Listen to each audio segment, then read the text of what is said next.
নমস্কার বন্ধুরা, আজ একটা রেসিপি নিয়ে হাজির হয়েছি। তো বেগুন ভাজা কিন্তু আমরা বাড়িতে প্রায়ই তৈরি করে থাকি, তবে আজ আমি যেইভাবে বেগুন ভাজা তৈরি করে দেখাবো এটা কিন্তু খেতে খুবই ভালো লাগে। তো বন্ধুরা, স্বপ্নাস ডায়েরিতে সবাইকে অনেক ওয়েলকাম জানিয়ে আমি ভিডিওটি শুরু করছি। তার জন্য একটা বেগুন নিয়ে নিয়েছি, আর বেগুনটাকে প্রথম আমি কেটে নেব। তার জন্য বোটাটাকে কেটে সাইড করে রেখে দিলাম।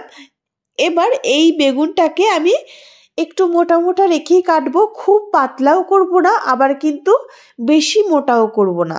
তোমরা দেখেই বুঝতে পারছো, ঠিক এইভাবে আমি কয়েক পিস বেগুন কেটে নিলাম, আর গোল গোল করেই কেটে নিয়েছি। তো এইভাবে পুরো বেগুনটা কেটে নেওয়ার পর প্রথম হচ্ছে বেগুনটাকে ভালো করে ধুয়ে নিতে হবে।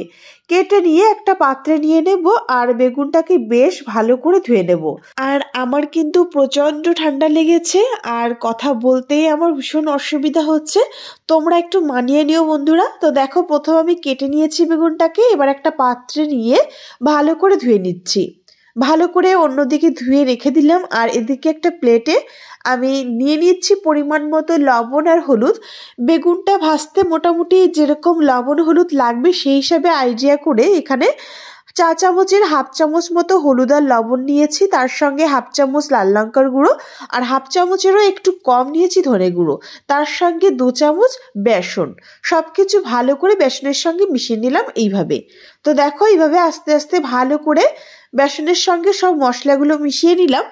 এইবার ধুয়ে রাখা বেগুনগুলো এই বেসনের মধ্যে দিয়ে দেব, আর সব বেগুনগুলোর সঙ্গে বেসনটা কোট করে নেব। তো এইভাবে হাত দিয়ে দু সাইডটাই বেগুনের এইভাবে বেসনটাকে মেখে নিচ্ছি। দেখে তোমরা আশা করি বুঝতে পারছো, ঠিক এইভাবে বেগুন যে পরিমাপ অনুযায়ী থাকবে সেই হিসাবে বেসন এবং মশলাগুলো অ্যাড করতে হবে।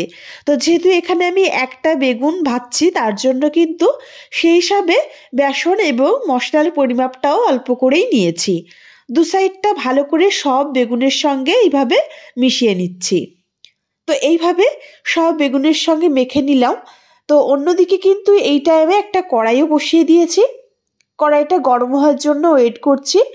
তো বেশ ভালো গরমও হয়ে গেছে, আর এদিকে আমার সব বেগুনগুলোর সঙ্গে বেসনটাও ভালো করে মেখে নেওয়া হয়ে গেছে।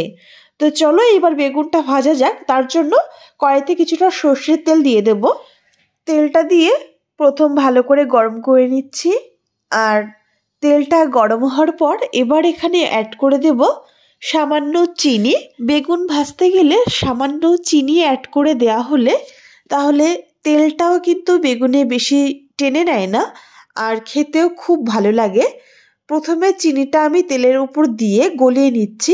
যখন পুরোপুরি চিনিটা গলে গেছে, এবার এক এক করে আমি বেগুনগুলো দিয়ে দিচ্ছি।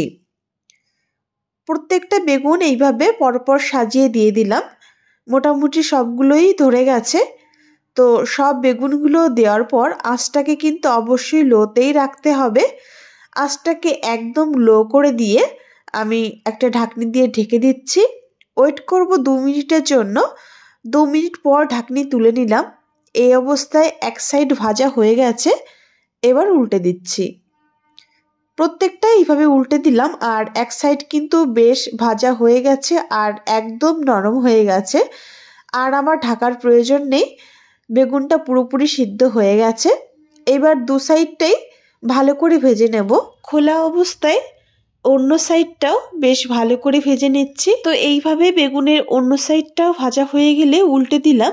দু সাইডটাই বেশ লালচে রং ধরে ভেজে এবার আমি তুলে নেব। তো দেখো, বেগুন ভাজা আমাদের একদম তৈরি। খেতে অসাধারণ হয়েছিল। নর্মালি আমরা যেভাবে বেগুন ভেজে থাকি এইভাবে একবার অন্তত ট্রাই করে দেখতে পারো। গরম গরম ভাতের সঙ্গে খুবই ভালো লাগে। বেগুনগুলো একটা প্লেটে নামিয়ে নিলাম। তো বন্ধুরা, তোমাদের কেমন লাগলো রেসিপিটি অবশ্যই কমেন্ট করে জানিও।